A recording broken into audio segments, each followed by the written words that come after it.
जैसे चकोर चंद के पासा, जैसे चकोर चंद के पासा, से धरती बसे आकाश,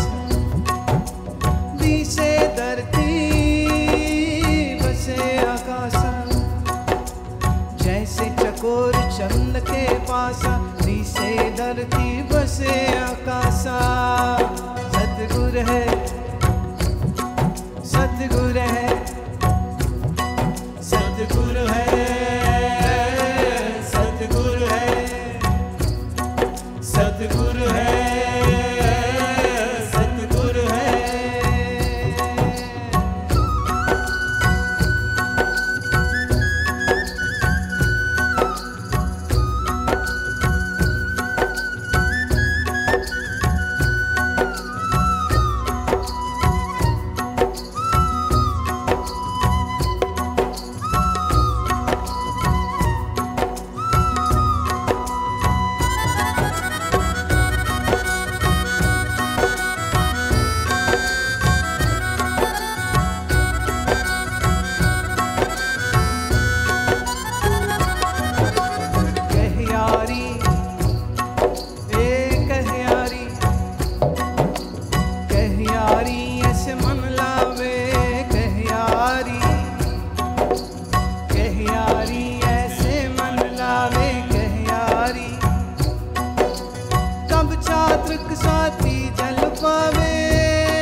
साथी जल पावे।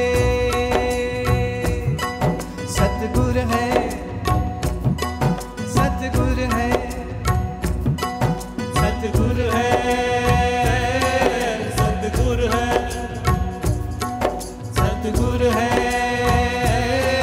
सतगुर है, सतगुर है, सतपुरुष अकेला।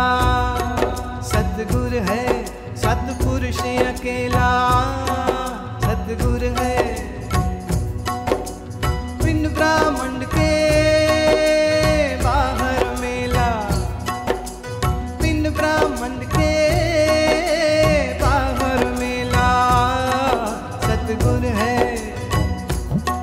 सतगुर है, सतगुर है, सतगुर है, सतगुर है, सतगुर है, सतगुर है, सतगुर है, सतगुर है, सतगुर है।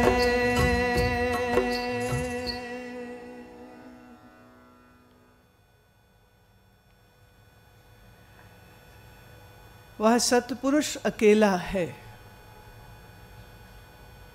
जहाँ हम सतपुरुष कहें तो उसका विरोधी असत हो जाएगा।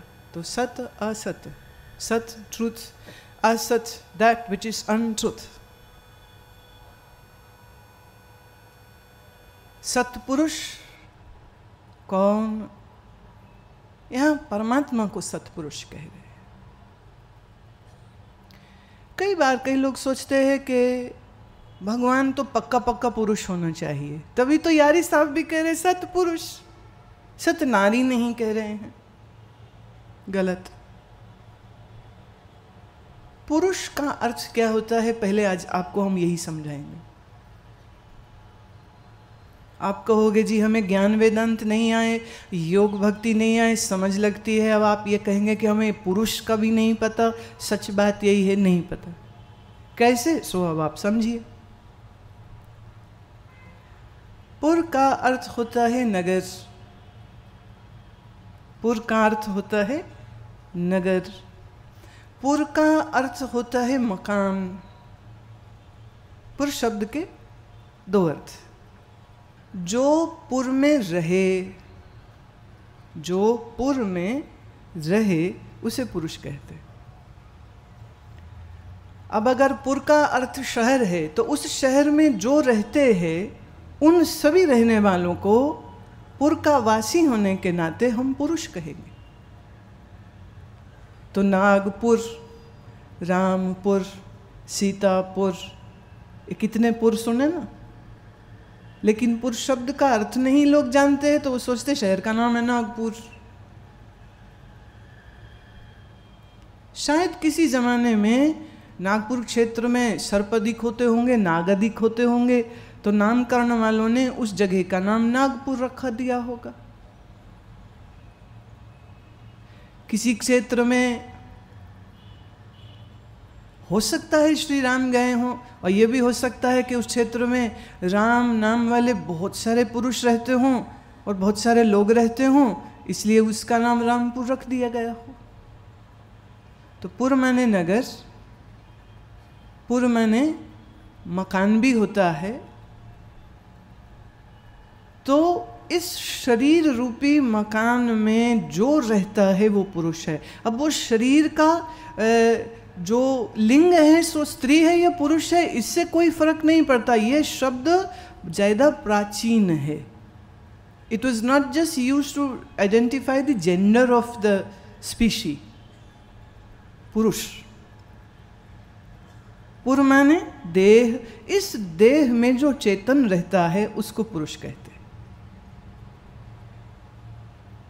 तो इस देह रूपी नगर में, ये नगर है ये पूरा आपका शरीर। आपके शरीर में कितने जीव कोश हैं? विज्ञान कहता है 3.5 अरब से ज़्यादा।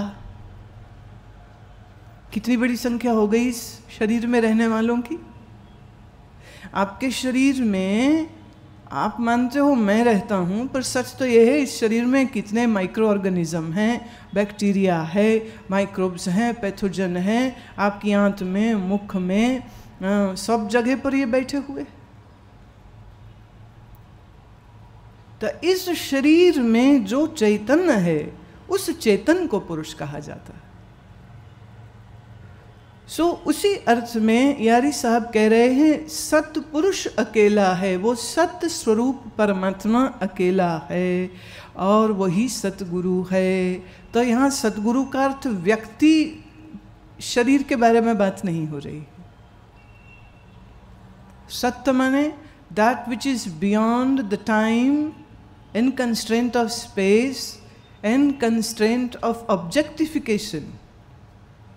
जो देश काल वस्तु से परे है उसको हम सत्य कहते हैं।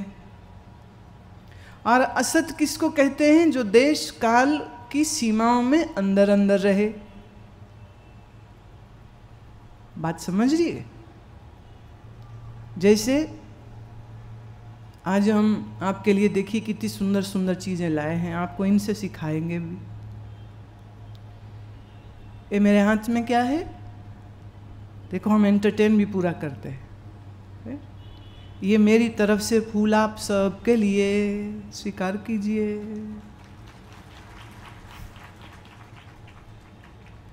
आमची मुंबई में मानुस वेंट लेवा। ये फूल काल की सीमा में है। आज से 2 महीने पहले ये फूल नहीं था और 4-5 दिन के बाद ये मुरझा जाएगा तो कूड़े में चला जाएगा। कूड़ा उठा के कहीं मिट्टी में डाल देंगे तो मिट्टी में लीन हो जाएगा। तो हम ये कह सकते हैं कि ये फूल काल की सीमा में, काल माने समय, राइट। ये फूल देश की सीमा में भी है। स्पेस मतलब फूल यहाँ है, यहाँ नहीं है, यहाँ नहीं है, यहाँ नहीं है, इसकी एक जगह है, राइट।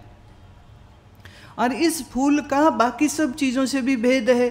फूल सोफ़ा नहीं है और फूल ये मॉनिटर भी नहीं है, पर्दा भी नहीं है, टेंट भी नहीं है, आदमी नहीं है, औरत नहीं है। फूल की एक अपनी आइडेंटिटी है, बाकी सब वस्तुओं से भिन्न है।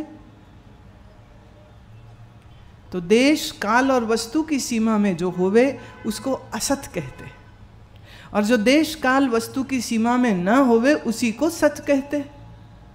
बात समझ रहे? अच्छा, आप मुझे बताइए तुम्हारा शरीर इस परिभाषा के अनुसार सत हुआ कि असत? फॉर्मूला हम दे रहे हैं, समझिए आप, दिमाग आप लगाइए, प्रश्न हम पूछते जाएंगे, उत्तर आप दीजिए। आपका शरीर सत्य हुआ कि असत? ये पंडाल सत्य हुआ कि असत? ये सूरज चांद तारे सत्य हुए कि असत? हाँ, असत। ये जल और अग्नि सत्य हुए कि असत? असत।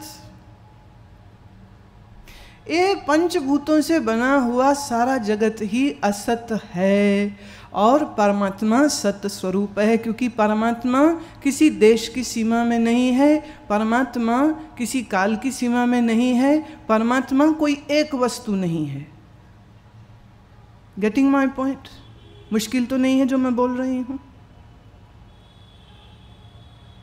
अब देखिए, हम कहते हैं भगवान कहाँ रहते हैं, तो बहुत लोग ये सोचते हैं भगवान मंदिर में रहते, और कोई अपने धर्मानुसार सोचते हैं भगवान मस्जिद में रहते, और कोई सोचते हैं भगवान तो कैलाश पर्वत में रहते, और कोई तो सोचते हैं नहीं नहीं नहीं जी भगवान तो वृंदावन में रहते हैं, और कोई बोलते हैं नहीं नहीं भगवान तो अयोध्या में रहते, कोई बोले नहीं काशी में रहते, कोई बोले काबे में रहते, कोई बोले जेरूसलम में रहते। कहाँ रहते हैं? तो जिनको आप भगवान मानते हो वही श्री कृष्ण स्वयं गीता में बोलते यो माम पश्यति सर्वत्र, मैं तो सर्वत्र हूं। ये जिस मैं को कृष्ण कह रहे हैं मैं सर्वत्र हूं, ये मैं शरीर वाला मैं नहीं है।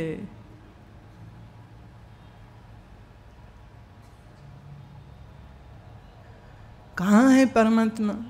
तुलसीदास से पूछते हैं तो तुलसी भी कहते हैं सिया राम मैं सब जग जानी, करूं प्रणाम जोर जुग पानी।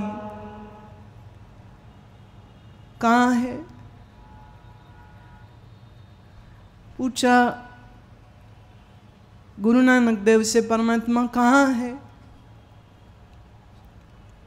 तो गुरु नानक साहब तो बहुत सुंदर उत्तर दिए। उनकी भाषा में उन्होंने जो कहा, जिथे हो जाई तू सबनी थाई, साचा सिरजन हार जियो तू सबनी थाई, जिथे हो जाई साचा सिरजन हार जियो। मैं जहां जाता हूं वहीं पे है,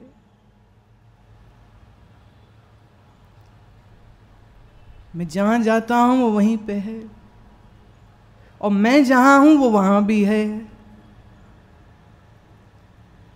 जब हम ये कहते हैं परमात्मा देश काल वस्तु से परे है, तो इसका अर्थ ये हुआ कि वो हर देश में भी है, हर काल में भी है और हर वस्तु में भी है।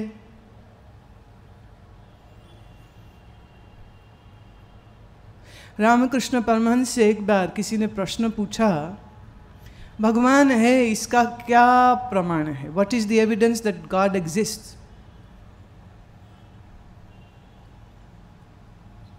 रामकृष्ण हंसे और हंस के बोले, I am the evidence God is.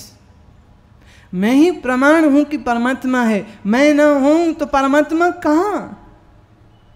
मेरा होना ही प्रमाण है कि परमात्मा है। इससे ज्यादा कैसे भूत मानता?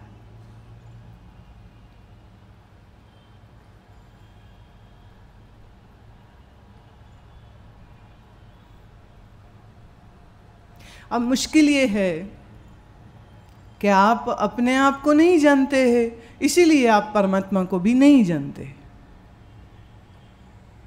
चूंकि आप अपने आप को नहीं जानते हैं, इसलिए फिर सुनी सुनाई बातों पे भरोसा कर लेते। किसी ने कह दिया मंदिर में है तो तुम मान लेते हो मंदिर में है, किसी ने कह दिया गुरुद्वारे में है, तुमने मान लिया वो गुरुद्वारे में है, किसी ने कह दिया यहाँ तो वहाँ मान लिया, तीर्थ में तो तीर्थ में मान लिया, किसी ने कहा नहीं आसमान में है। एक ऐसे भी मत चलते हैं, संप्रदाय चलते हैं जो ये बोलते हैं हम सब आत्माएं भगवान के घर से धरती पर आई हैं और फिर एक दिन हम सब आत्माएं अपने शिव बाबा के पास वापस पहुंच जाएंगे।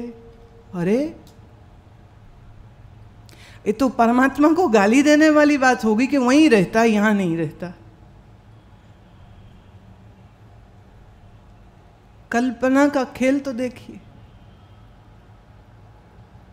हम कहीं से आए हैं और हमें लौट के कहीं जाना है, ये बात जो तुमको कहे वो सिर्फ तुम्हें मूर्ख बना रहा है, क्योंकि वो ये कहेगा कि अब बेटा मेरा चेला बनो तो तुम्हें मैं वहाँ का पासपोर्ट वीज़ा दे दूँगा और मैं नहीं तुमको दीक्षित करूं और मैं तुम्हें उसका रास्ता नहीं बताऊं तो तू वहाँ पहुँच ही नहीं सकेगा।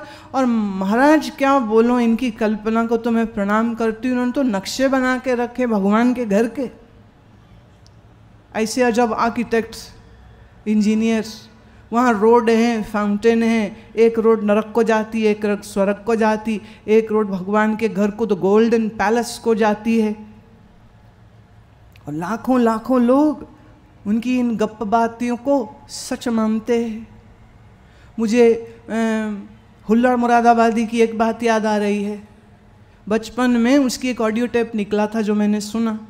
उसमें वो कहता है, जैसे अखबार ये हमारे आकाशवाणी में आया करती थी ना खबरें, तो उस आकाशवाणी के तहत वो बोलते हैं इस समय मैं गप्पिस्तान से हुल्लड़ मुरादाबादी बोल रहा हूँ, आज के समाचार सुनिए।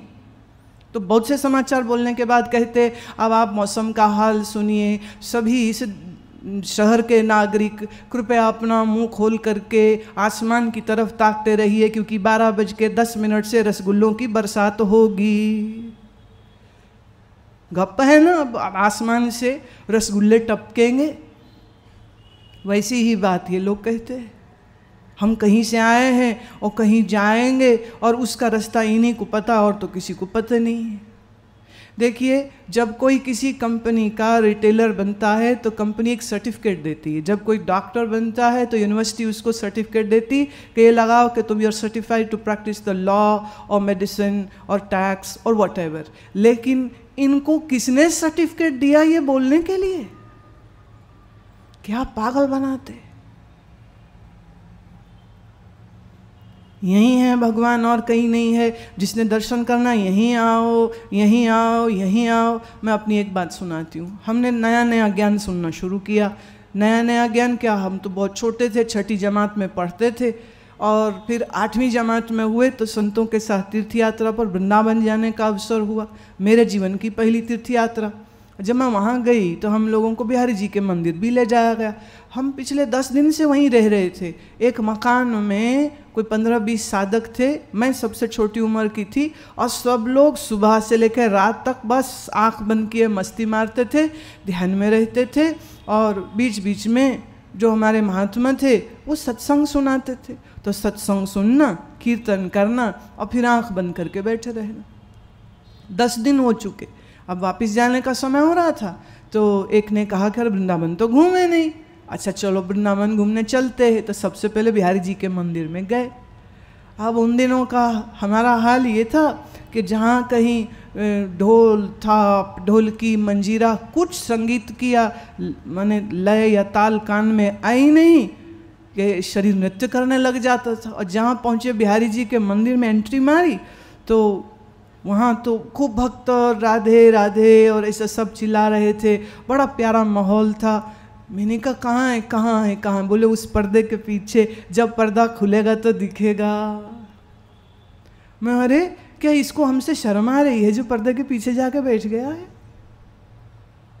बोले यहाँ तो ऐसे ही होता है, जो प्रतिमा है वो पर्दे के पीछे है, और वो कहते हैं कि वो ज़्यादा कोई देख ले तो वो पागल हो जाए, दीवाना हो जाए, इसलिए पर्दा बंद कर देते, फिर खोलते, फिर बंद करते, फिर खोलते।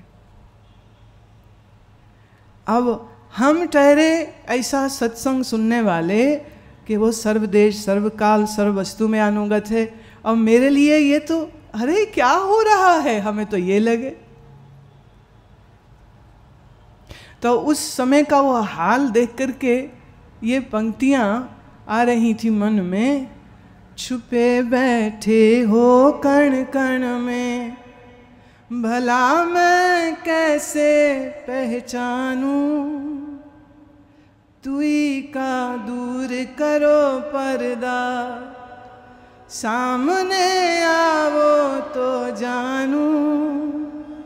छुपे बैठे हो कण कण में, छुपे बैठे हो कण कण में, सामने आओ तो जानूं। दुई का दूर करो पर्दा, दुई का दूर करो पर्दा, सामने आओ तो जानूं। छुपे बैठे हो कण कण में। जो कण कण, जो हृदय हृदय में बैठा हुआ है, उसको ये कहना कि वो यहीं एक पर्दे के पीछे छुप के बैठा है, बात हजम नहीं होती है। इसी में आगे फिर एक बंदा आता है। सुना है कहने वालों से, हसीनों के हंसी तुम हो। सुना है कहने वालों से, हसीनों के हंसी तुम हो।